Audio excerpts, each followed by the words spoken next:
del primer libro de Samuel, un libro que, aunque narra acontecimientos bastante históricos, tiene elementos esenciales de los cuales podemos aprender. Y ya estudiamos el primer capítulo, un capítulo introductorio donde nos da los protagonistas de este libro. Tenemos el Cana, Penina, Ana, el sacerdote, y hemos aprendido algunas cosas muy importantes en esto. Entre una de ellas podemos decir que aprendimos que cuando hay oración, esta oración tiene que ser específica. ¿Por qué me voy a centrar entre todo el capítulo en la oración? Porque algunas personas acostumbran a decir es que tienes que orar con alguna posición de manera directa, o tienes que arrodillarte, tienes que inclinarte, tienes que estar viendo a... Sin embargo, Samuel nos está diciendo que Penina llegó, se inclinó, no gritó, no hizo alarde, simplemente oró en su corazón y Jehová escuchó. Amén. Por lo tanto, no necesitamos alzar la voz porque no estamos hablando con un Dios sordo. Dios conoce nuestras intenciones. ¿Y cuál es el punto de la oración? Uno, que Dios tiene misericordia y control de todo cuanto sucede. ¿Quién había puesto que Ana no pudiera ser fértil? Jehová Dios. Él tiene el control. ¿Quién le dio hijos a Penina? Dios. ¿Quién permitió cada una de las acciones?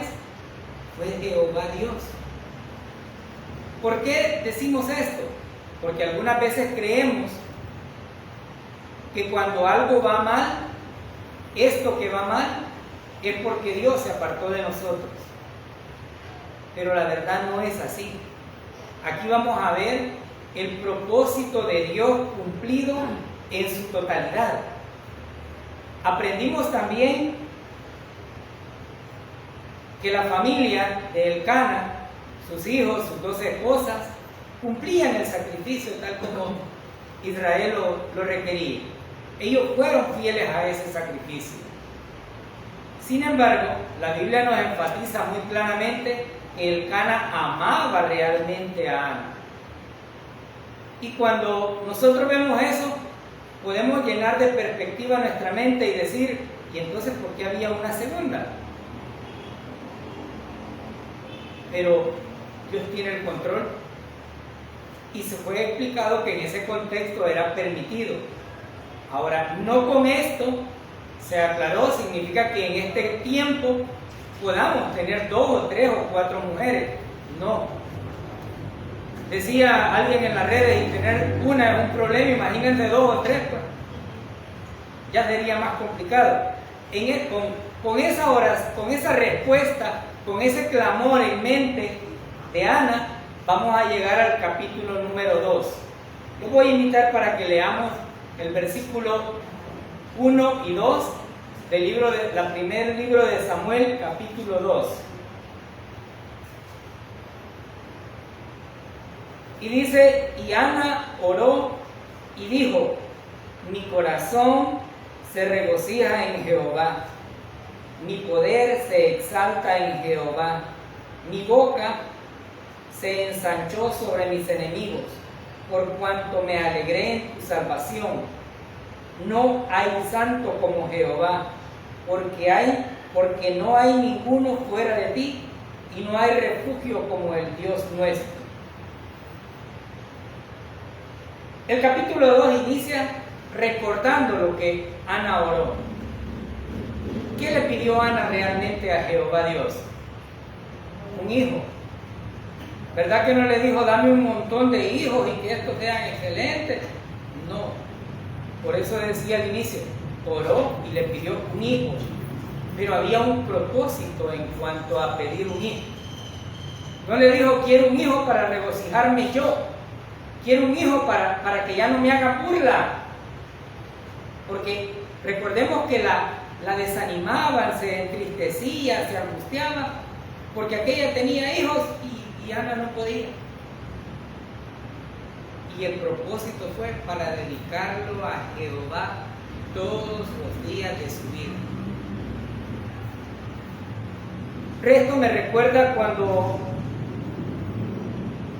recién había nacido mi primer hijo y venimos a presentarlo a la congregación y nos dijeron, es responsabilidad de ustedes que sus hijos permanezcan en la iglesia. Y algunas veces nuestros hijos no quieren venir, porque el teléfono, porque la tablet, porque la computadora, porque la película, pero es responsabilidad nuestra. En este caso, era responsabilidad de Ana cómo iba a dedicar a su hijo. Y ella oró. Y leía por ahí algunas explicaciones de Spurgeon. Y Spurgeon dice que la oración hace parte de la esencia misma de la espiritualidad. Es decir, nosotros no oramos para ser espirituales, sino que somos espirituales cuando la oración está en medio de nuestras vidas. Pablo es enfático en decir, orar sin cesar, no hay momento. Todos nos enfrentamos en el día a día a diferentes circunstancias. El que tiene su negocio le pide al Señor que le permita vender. Los que salimos a la calle le pedimos al Señor que así como nos permite salir, nos permita regresar. El que esté en casa le dice, Señor, dame ahora lo que necesito, el alimento. Todos tenemos una oración específica. Y todos clamamos a ese Dios todopoderoso por medio de la alabanza que solo Él merece. La oración además es ese aliento donde nosotros respiramos la gracia y el amor de Dios. En el Antiguo Testamento, el único que podía dirigirse en oración de manera directa era el sumo sacerdote, y éste intercedía por aquellos pecadores. Pero en el Nuevo Testamento, nosotros llegamos al trono de la gracia de Dios y Él nos escucha nuestras oraciones. Ya no necesitamos un intercesor. Por lo tanto, es mejor una onza de gracia divina que toda una tonelada de bienes inmundos. Ana oró y como consecuencia de su oración, ella recibió una respuesta. Y aquí podemos ver algunas cosas importantes acerca de este punto de la oración. La Biblia a través de los libros nos muestra que hubieron hombres y mujeres con una determinación para cumplir los votos por los cuales habían orado. Yo me ponía a pensar y decía, ¿cuántas veces nos hemos hecho promesas? Hoy no hacemos votos. Pero le hemos dicho al Señor, Señor, si tú me concedes esto, yo voy a hacer esto. Y el Señor en su misericordia nos regala el milagro, pero somos tan desagradecidos que no glorificamos al Señor por el milagro que nos hizo, y tampoco le damos la honra y la gloria a Él. ¿Por qué digo esto? Sigamos en el versículo 1, dice, mi corazón se regocija en Jehová. Ana sentía gozo y sentía un compromiso de agradecimiento al Señor, porque si nosotros notamos, esta parte dice, mi corazón se regocija en Jehová. Ana no estaba alardeando de su condición de madre, ¿no? Estaba hablando de la posición que Dios le estaba dando a ella. Por eso dice, en Jehová. Por lo tanto, ella no estaba hablando de ninguno de sus méritos, sino del mérito que Jehová había hecho. Él había cerrado el vientre y Él había abierto el vientre para que ella pudiese concebir. Y esto nos enseña algo muy importante. No es la posición, es la condición en la que nosotros estamos. La condición de estar en Cristo es la que nos sostiene a nosotros. No solamente es lo que yo ahora he logrado, lo que Dios me ha permitido lograr, sino lo que Él hizo por mí. Y este es un punto muy importante. Pero, ¿cómo sentir regocijo en el Señor? Es la pregunta. ¿O cuándo debo de sentir ese regocijo? Algunas personas dicen cuando me va bien. Pero, ¿y cuando nos va mal? Debemos despreciar lo que sucede. Ana recibió una respuesta afirmativa a su oración. Usted y yo hemos pedido por muchos años algún milagro y Dios siempre nos ha dado una respuesta. No es la respuesta que usted y yo queremos, pero hay una respuesta. Algunas veces nos dice sí, otras veces nos dice espera y otras veces nos dice no. Y por eso debo de resentirme o decir Dios me abandonó. No. Porque probablemente aquello que Dios no le ha concedido es porque usted no lo necesita o porque usted no está de acorde con el tiempo de Dios. Y Él sabe. Él lo conoce. Entonces, en todo momento, independientemente de la respuesta, debemos de adorar al Señor. No solamente me debo de regocijar en el Jehová, en Dios y en este tiempo en Jesucristo, porque hoy me fue bien. Ana, aparte de recibir el anhelo positivo, ahora se regocija en que Dios le permitió recibir sus misericordias, probablemente no porque Ana fuera buena, sino porque había un propósito que cumplir en los planes de Dios. Entonces, aquí podemos observar un punto que es muy importante. Debemos de ser agradecidos. No solamente por recibir una respuesta positiva, sino incluso por recibir una respuesta negativa. Vayamos a Job, capítulo 2, versículo 10. En este contexto, Job estaba empezando las pruebas. Estaba pasando un momento difícil y tiene una conversación con su esposa. Y en Job, capítulo 2, versículo 10, dice, y él le dijo, como suele hablar cualquiera de las mujeres fatuas, ¿has hablado? ¿Qué? ¿Recibiremos de Dios el bien y el mal no lo recibiremos? En todo esto, no pecó Job con sus labios. Job nos da un ejemplo muy claro acerca de cómo ser agradecido con Dios aún en las dificultades.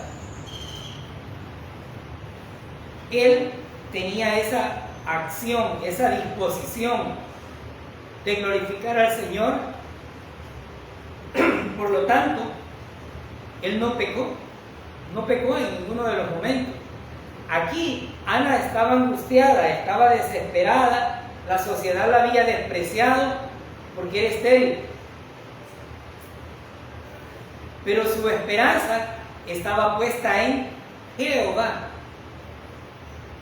No tenía otra esperanza. Y esto nos lleva a pensar en quién tenemos puesta nuestra esperanza nosotros.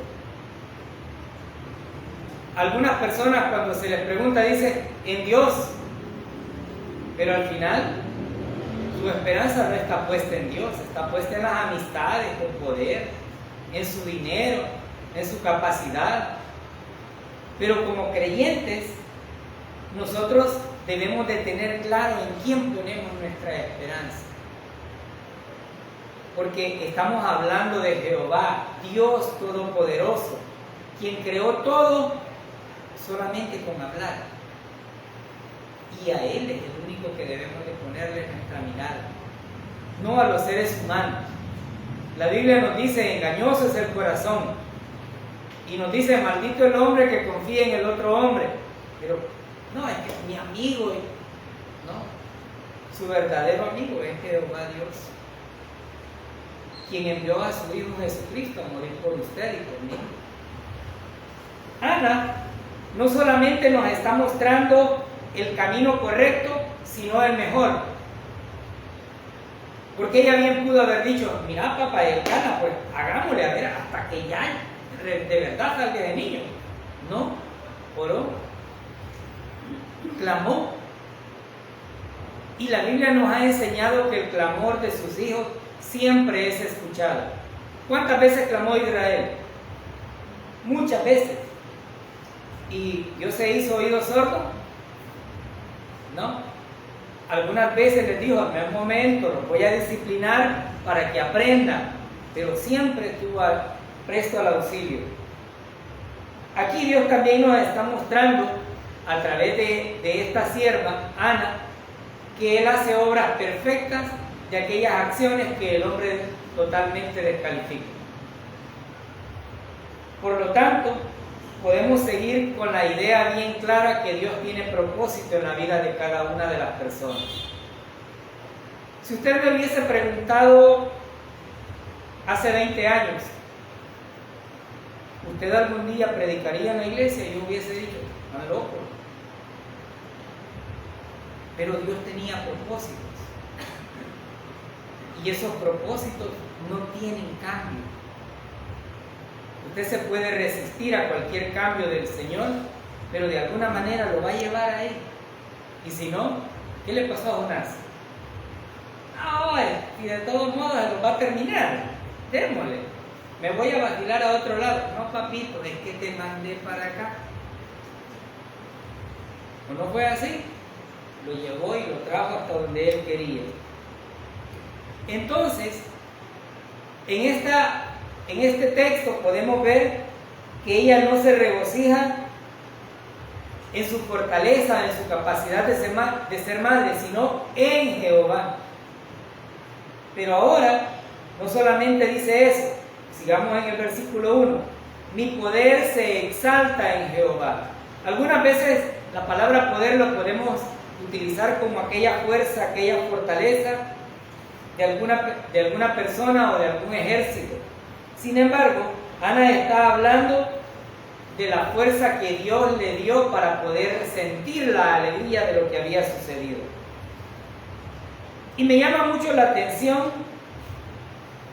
porque aunque Dios le había mostrado a través de su oración para qué iba a ser el nacimiento de Samuel, Ana no se cree más de lo que realmente es, una sierva.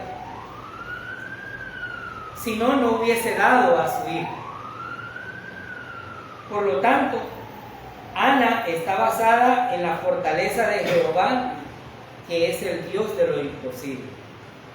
Y notemos claramente en este punto, mi poder se exalta en Jehová. Usted y yo no somos más poderosos por tener renombre o por tener un apellido o un cargo o un estatus, sino ¿por qué? Porque permanecemos a la familia de Cristo y ahora estamos en Cristo. Amén. Y esa es la diferencia. Ana estaba totalmente ubicada en su posición y por lo tanto ella hace referencia a quien merece la honra y la gloria. Pero al mismo tiempo, ella continúa haciendo su agradecimiento. Porque Ana en su oración no solamente se quedó con la oración, sino que agradeció. Y por eso decía al inicio, ¿cuánto recibimos el milagro? Pero pedimos que lo hicieran y nos pedimos humo de aquí. Y el milagro llegó, pero no le dimos ni gracias. Ella clamó. La Biblia nos enseña que 10 recibieron milagro. ¿Cuántos regresaron? ¿Seríamos nosotros uno de ellos? ¿Estaremos en ese lugar nosotros? Clamándole al Señor por los milagros, pero en vez de agradecerle, nos olvidamos de eso. Y es que muchas veces el problema espiritual es más grande que nuestras propias enfermedades, que nuestros propios agradecimientos. Ahora Ana nos está mostrando en quién estaba toda su alegría, toda su fortaleza, todo su poder, todo su gozo. Y continúa, mi boca se ensanchó sobre mis enemigos. Esto da la idea de que ella realmente, de pasar de un semblante triste, ahora pasa alegre. Y dice, ahora soy madre. Y gloria a Dios, porque lo hizo por pura misericordia de Dios.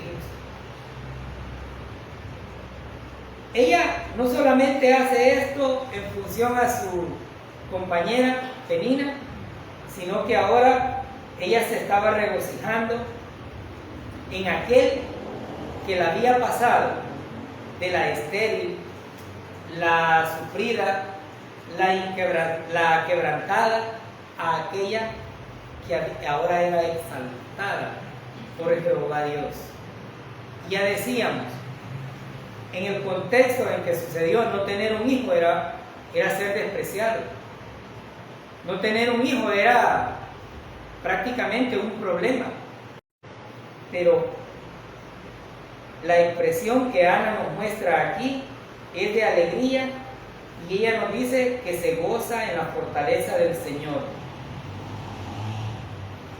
Una de las versiones en este mismo versículo nos dice, mi boca sin temor habla contra mis enemigos, por cuanto me regocijo en tu salvación.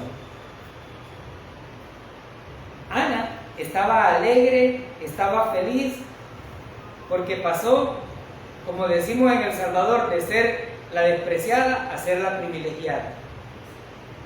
Y fue justamente la posición que nosotros teníamos, de ser despreciados por el mundo, por inmundos, por pecadores, a tener el privilegio de ser llamados hijos de Dios. Gloria a Dios por eso. Porque aquí Ana está hablando justamente de ese punto, hacia el cual ella está en agradecimiento a Dios. Versículo 2. Dice, no hay santo como Jehová. En este versículo Ana muestra una forma clásica de la poesía hebrea. Veamos los demás elementos del versículo 2. No hay santo como Jehová, porque no hay ninguno fuera de ti, no hay refugio como el Dios nuestro.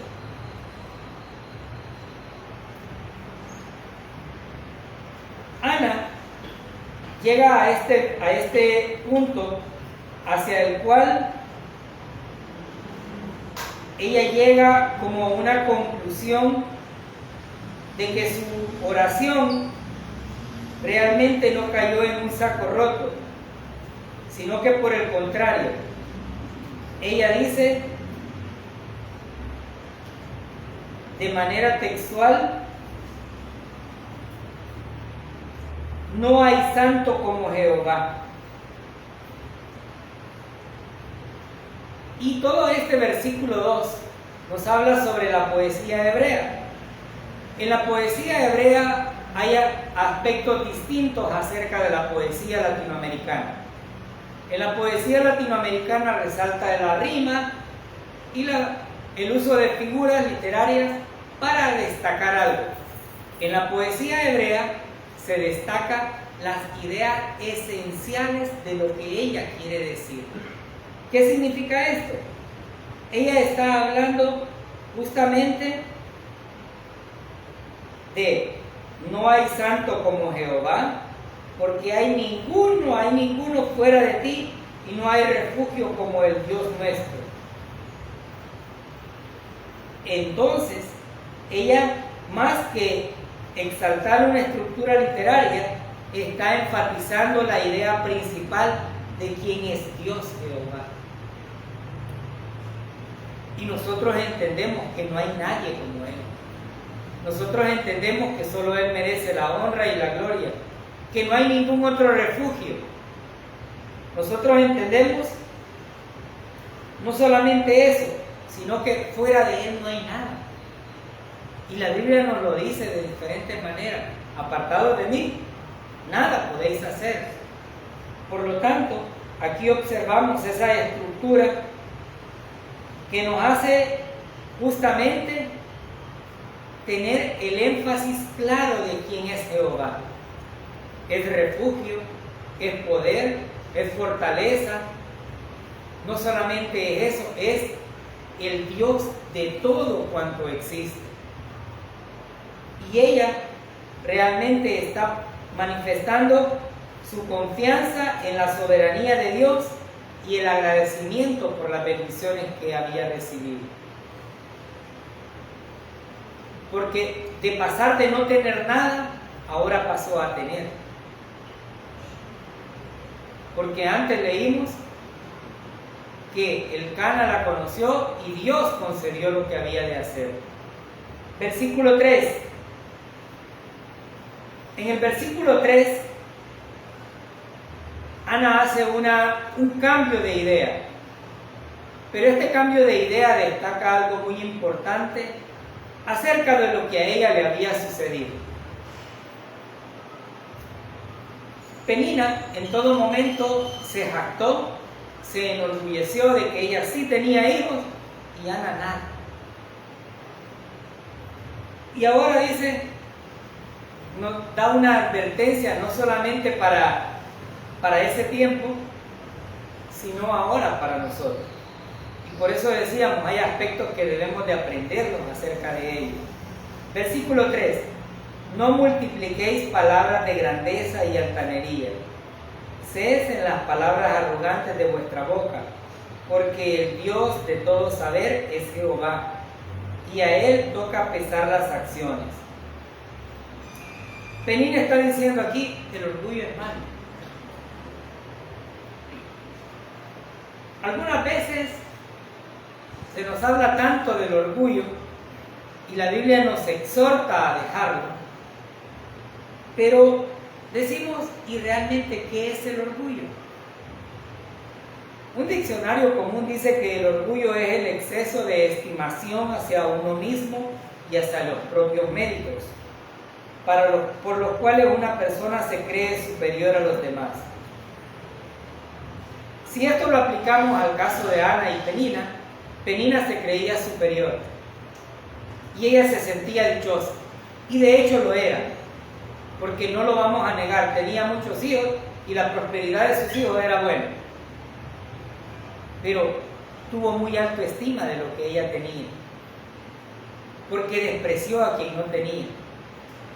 Por lo tanto, ella no había hecho méritos para poder jactarse de eso, sino que Jehová Dios se los había dado.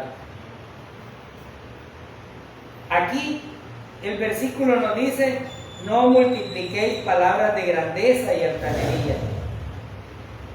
Y es obvio, Ana tenía en mente a Penina en su pensar, pero no solamente vio a Penina como aquella altanera orgullosa, sino que vio realmente a toda aquella gente arrogante en el mundo.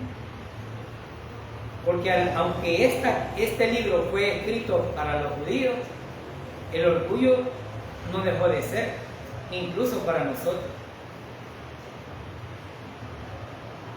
Ana, en pocas palabras, estaba diciendo a los orgullosos, déjense de grandezas, cállense mejor. En nuestro medio el orgullo puede ser expresado de diferentes maneras. Yo recuerdo a alguien que muchas veces bromeo con mi esposa y le digo, licenciado, por favor, porque me costó, y aunque te cueste un poquito. Pero esa es una broma. Pero reconocemos personas que dicen, dígame doctor, si me lo gané, pues. ¿Pero qué es eso? Subestimar o exaltar el orgullo que nosotros tenemos. Algunas veces lo hacemos a través de la posición. Nos sentimos orgullosos por la posición que tenemos. Porque yo tengo algo que aquel no lo tiene y empiezo a jactarme, como fue el caso de Penina. Ella tenía muchos hijos y Penina, Ana, no tenía nada. Era estéril. Y realmente esta advertencia viene para todos, porque el orgullo es un problema. Y es un problema no que lo podemos ver allá afuera, sino que lo andamos nosotros mismos. Y cuando brota el orgullo, nos volvemos arrogantes y nos volvemos desagradecidos, de tal manera que creo que todo cuanto tengo es por mis propios méritos y no por las misericordias de Dios. Y por eso digo desagradecido, porque usted y yo, por más que trabajemos, si Dios no quiere, no hay prosperidad en nada. O como dice la Biblia, por más que le agreguemos un codo, nada. Entonces, aquí debemos de entender que Ana está pensando justamente en el orgullo que Penina tenía. Pero la pregunta es, ¿qué hacemos nosotros con el orgullo? Porque no podemos descartar y tampoco podemos decir, sí, pero eso eran ellas. Pero, ¿y nosotros? No podemos justamente tratar de sacar la viruta que tiene en el ojo cuando la viga que nosotros tenemos es más grande. Somos orgullosos, hermanos. Pero cuando somos más orgullosos, Dios trata con nosotros. Y nos lleva a un punto en el cual no debemos de perder de vista jamás. Porque hay lecciones que son caras, duras y difíciles. El Proverbio capítulo 6, versículos 16 y 17 nos dice: 6 cosas aborrece el Señor y aún 7 abomina su alma: los ojos altivos, la lengua mentirosa, las manos derramadoras de sangre inocente. Y continúa la lista. ¿Qué es eso? El orgullo. Para Dios no debería de haber un ser orgulloso. Y aquí nos está dando una advertencia. ¿Por qué nos da una advertencia más? Porque el orgullo nos vuelve ciegos. Nos enceguece de una manera y nos hace ser torpes realmente. Y como diríamos en El Salvador, nos hace ver tontos. ¿Por qué? Porque nos sentimos muchas veces orgullosos de lo que somos o lo que tenemos y no nos damos cuenta que todo cuanto tenemos está en las manos de Dios. ¿Cómo así, hermano? Heme aquí, tengo cama, tengo casa, tengo alimento. Momento, le digo. Hoy vienen por vos, papito. ¿Y dónde quedó todo el orgullo? ¿Dónde quedó toda la jactancia? Nos volvemos ciegos e ignorantes y se nos olvida realmente que todo cuanto existe le pertenece a Dios. Y por eso decía, Penina se sentía más que Ana. Pero como dice el dicho popular entre la gente, el que ríe al último, ríe mejor. Dios es justo y ve cuáles son las situaciones que cada ser humano está pasando. Muchas veces nos burlamos de lo que otros no tienen, sin darnos cuenta que Dios puede darles algo mejor y bajarnos a nosotros. Y aquí hay un problema de orgullo muy serio muchas veces, porque creemos que el hermano me ofendió, pero decimos: Dios perdonó las ofensas de quienes lo maltrataron, lo escupieron, lo latigaron, lo despreciaron, pero yo no le puedo perdonar nada al hermano, ni al hermano. ¿Por qué? Porque a mí me ofendieron. ¿Cómo se llama eso? Orgullo. Y ya vimos, el Señor no le agrada el orgullo. Y por eso Penina estaba recibiendo no solamente una lección, sino que Ana, a través de su oración, estaba poniendo en énfasis para este tiempo que no debemos de ser orgullosos. Debemos de desecharlo. ¿Es fácil? No, no lo es. yo lo declaro, he sido un orgulloso de por vida, me ha tocado tocar el suelo. Y me ha tocado aprender. Y por eso decía, el Señor trata de diferentes maneras. A veces nuestra esperanza está puesta en algo que no es Jehová Dios. Y el Señor nos dice, momento, vas equivocado. Veamos aquí. ¿Por qué? Porque Dios, el Dios de todo saber es Jehová. Él sabe cómo nos lleva, Él sabe cómo nos tiene a cada uno de nosotros. Por eso a veces decimos, yo no sé por qué paso tan fregado, pues, es que yo no veo cómo, no veo por dónde salir, no le veo luz a esto. ¿Por qué? Porque el orgullo nos está carcomiendo a nosotros, creyendo que estamos matando por el que sentimos el orgullo. Y no es así. Ese se lo come a usted, pero al que supuestamente le ofendió ni se acuerda. Entonces, es más fácil perdonar en el nombre de Dios Todopoderoso que morirnos con esas actitudes de orgullo y entrar en el desprecio de lo que Dios dice que es desagradable entre sus ojos. En esta oración Ana también dice, porque no hay ninguno fuera de ti y no hay refugio como el Dios nuestro. Esto nos lleva a recordar que como seres humanos algunas veces nos creemos así como el pavo real, ya lo han visto cuando se luce con sus plumas, así creemos a veces nosotros, cuando ni siquiera llegamos a pollitos. Y es bien triste. Y estoy hablando por mí, yo no estoy hablando por usted, yo no sé cuál es su vida. O si yo he llegado a su casa alguna vez, no he tenido esa consecuencia de ver orgullo.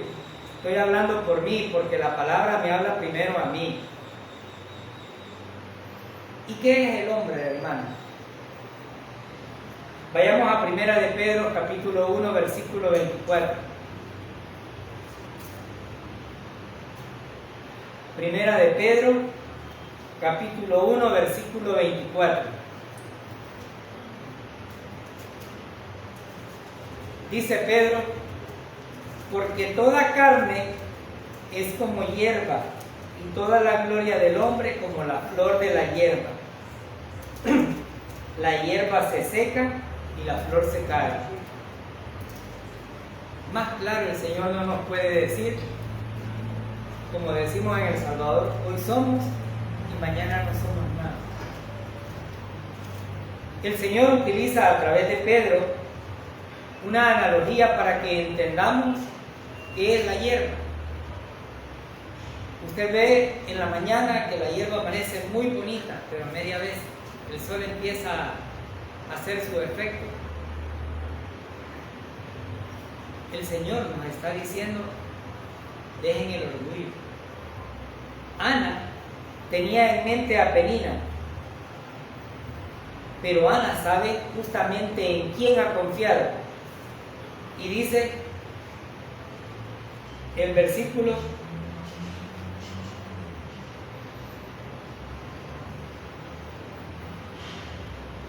no hay refugio como el Dios nuestro. Y justamente eso, hermano, no hay refugio más placentero, no hay posición más agradable que estar en Cristo. Hoy por hoy, las consecuencias en mi país, en El Salvador, están pasando la factura a muchas personas. Como congregación oramos porque los jóvenes de esta iglesia piensen ecuánimamente y agradecemos día a día que el Señor nos permite tenerlos todavía con nosotros, por lo menos un poquito con la pita estirada, pero ahí va. Pero aquí sabemos que el refugio que tenemos es nuestro Señor y en ese nos sustentamos. Y en ese confiados salimos a trabajar a diferentes lugares. Emprendemos cada día confiados en que Él tiene el control de todo cuanto nosotros hacemos y que nada ni nadie nos podrá hacer daño si Él no lo permite de esa manera. Y esa es nuestra confianza.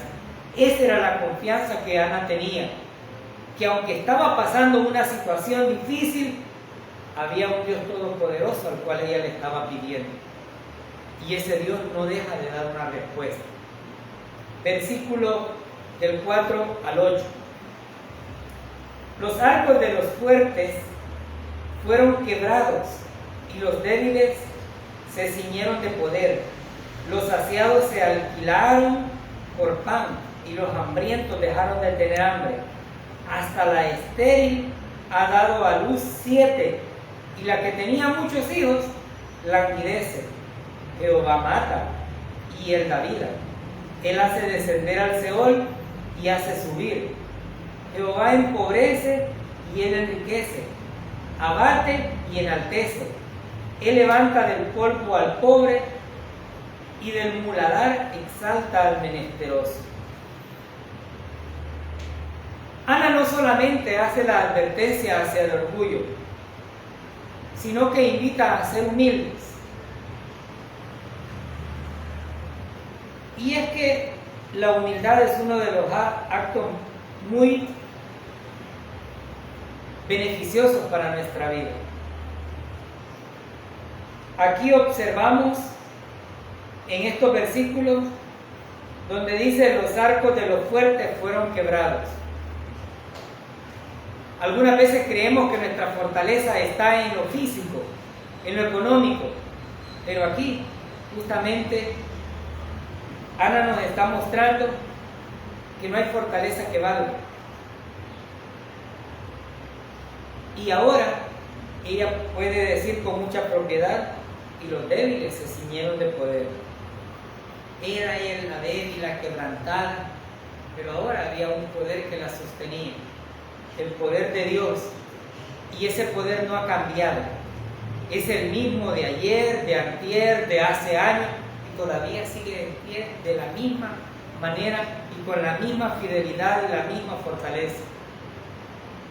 Ahora, no solamente ella está dando a conocer esto, sino que dice: los saciados se alquilaron por pan. Aquellos que se jactaban de tener algo, pues lo hacían por un fin común. Como quien dice, por el estómago. Penina no tenía otra cosa más que ser la segunda en la casa, porque quien amaba realmente el Cana era Ana.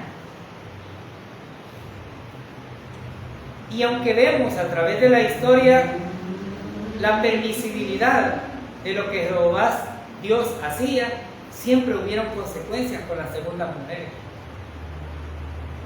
Fue bien raro que Jehová Dios tomara como prioridad a alguien así, y siempre hubo una primordialidad en algo. Luego dice: los saciados se alquilaron por pan y los hambrientos dejaron de tener hambre. Y ella se pone a cuenta y dice: mi hambre era tener un hijo, ahora ya está saciada. Hasta la estéril ha dado a luz, ¿cuánto? 7. Hermanos, ¿no es maravilloso el Dios en el cual hemos confiado? Ella le pidió ¿cuánto? 1, pero Él le regaló 7. Aquella que había pasado de ser algo que no era visible para los judíos, ahora tenía 7. Usted me podrá decir: ¿y por qué 7, hermano? No sé. Escribámoslo en el libro y digámosle: Señor, ¿y por qué le diste 7 a Ana? Porque a Él le place. Y luego toma un punto enfático acerca de la poesía hebrea y dice: y la que tenía muchos hijos languidece, es decir, ya no tiene de qué jactarse, ya no hay por qué ahora ella se pueda sentir orgullosa y yo menospreciar. Ya había una posición diferente, pero antes lo reconoció que su posición es en Jehová. Continuamos, y ahora dice: Jehová mata y Él da vida. Hermano, y si se muere de una enfermedad, Dios lo permitió. Y si lo abatieron a tiro, Dios lo permitió. Nada de lo que sucede a los hijos de Dios está a la voluntad de los seres humanos. Si Dios no lo determina así, no sucede. ¿Por qué? Porque Dios tiene el control absoluto de todo cuanto sucede en la vida del creyente. Él hace descender al Seol y hace subir.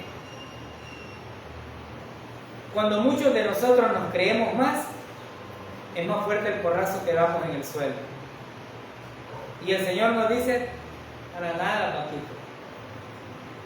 Nada que ver. Él hace descender al Seol y hace subir. Jehová empobrece y Él enriquece. No, hermano, si yo me he fajado trabajando 20 y tantos años, 30 años, ¿crees que no merezco el médico? No. ¿Quién te dio la salud? ¿Quién te dio el trabajo? ¿Quién te dio la voluntad? Muchos de nosotros creímos que todo cuanto teníamos era por méritos propios.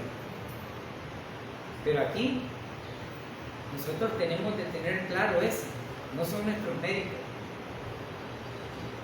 Muchas veces, como seres humanos, tratamos de vivir una vida muy ardua de trabajo, dizque para ganar económicamente, pero luego nos cae una enfermedad y se terminó toda aquella economía y todavía quedamos debiendo.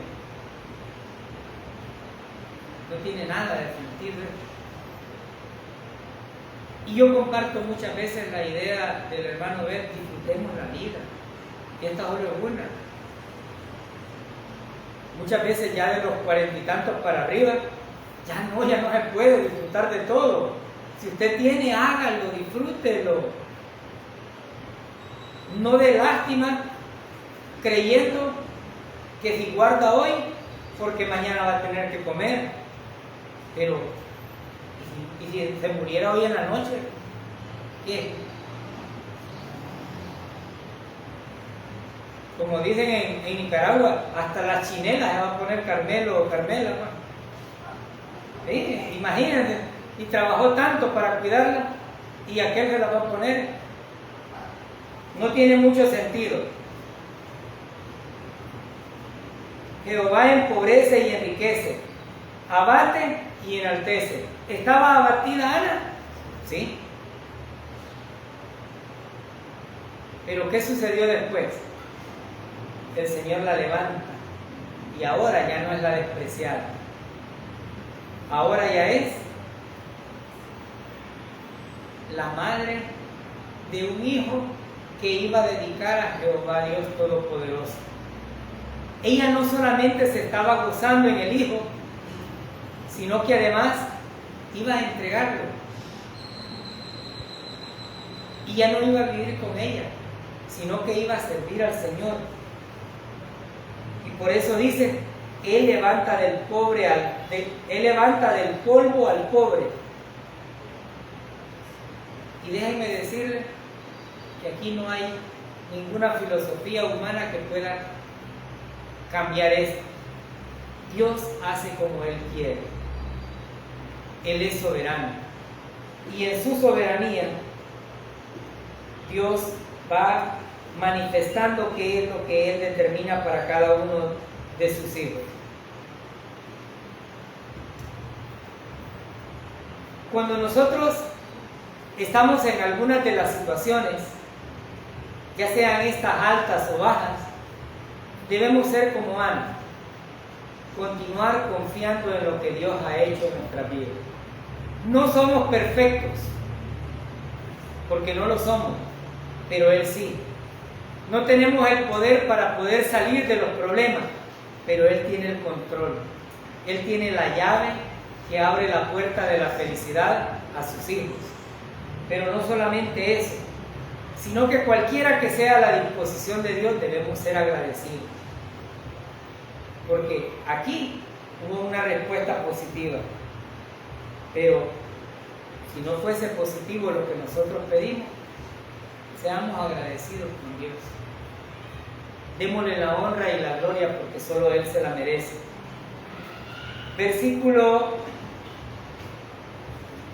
Seguimos. Para hacerle sentar con los príncipes, dice que la exalta, y heredar un sitio de honor.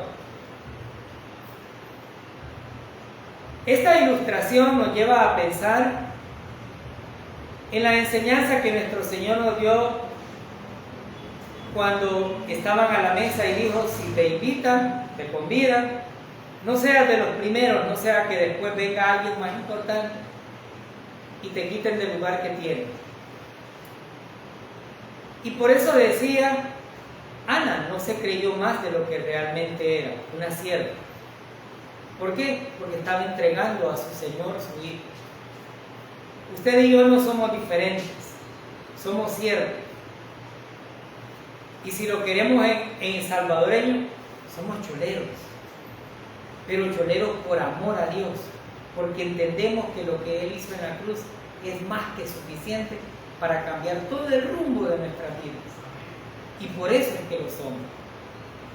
Por amor y agradecimiento a lo que Él hizo en la cruz, y que es algo que está vigente todavía para todos aquellos que no han confiado en el Señor. Aquí Jehová rescata a Ana de la situación en la que estaba, y una vez venido el Hijo de Dios, rescata a la humanidad de toda la perversión y le da la disponibilidad para que todo aquel que en Él crea sea salvo. No hay más que hacer. Ana no había hecho méritos. ¿Qué hizo? Clamó. Y el clamor fue oído. Usted y yo no hicimos méritos. Al contrario, seguimos haciendo de mérito. Pero mi Dios se mantiene fiel con cada uno de nosotros. Versículo 9 y 10. Él guarda los pies de sus santos, mas los impíos perecen en tinieblas, porque nadie será fuerte por su propia fuerza. ¿Más claro, hermano? No se puede. Por mi fuerza, nada. Por la fortaleza de Dios, todo camino. A través de esta oración, Ana nos está ilustrando realmente esa posición que ella tenía. Y nos invita a cada uno de nosotros a tenerlo, a no creernos más de lo que realmente somos. Y no solamente eso, sino que nos dice en el versículo 10, delante de Jehová serán quebrantados sus adversarios, y sobre todo ellos tronarán desde los cielos.